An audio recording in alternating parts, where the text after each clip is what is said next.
আজকের ভিডিওতে কথা বলতে যাচ্ছি অনন্য মামুন এবং শাকিব খানের দরদ সিনেমাটি নিয়ে এবং রায়হান রাফির অমীমাংসিত নিয়ে।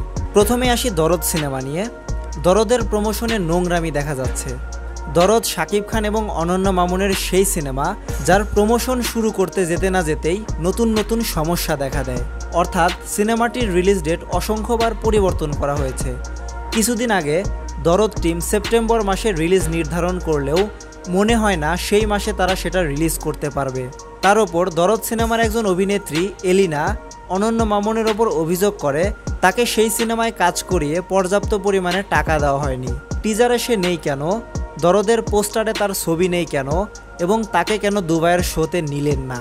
অন্যদিকে অনন্য মামুনও তার ফেসবুক পেজে নিজেকে ডিফেন্ড করে এবং এইসব প্রশ্নের উত্তর দেয়। দুই পক্ষের কথা শোনার পর একজন দর্শক হিসাবে মনে হয় সব কিছুই একেবারে সাজানো। দরদ সিনেমাটাকে আবারও আলোচনায় রাখার চেষ্টা হতে পারে এটি, কিন্তু এইরকমভাবে নেগেটিভ পাবলিসিটি কোনো মতেই করা উচিত না, কারণ ওভারঅল বাংলাদেশি সিনেমা ইন্ডাস্ট্রির ওপর এর খারাপ প্রভাব দেখায়।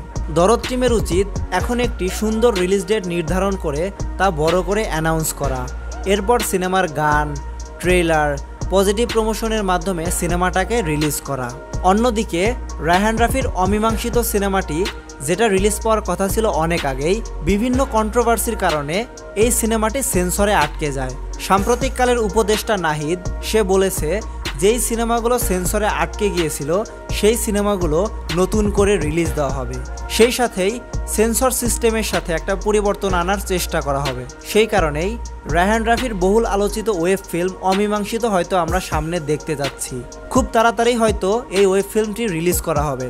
তো দরদ সিনেমা এবং অমীমাংসিত নিয়ে যদি আপনাদের কোনো মন্তব্য থাকে কমেন্টে জানাতে পারেন। ধন্যবাদ ভিডিওটি দেখার জন্য।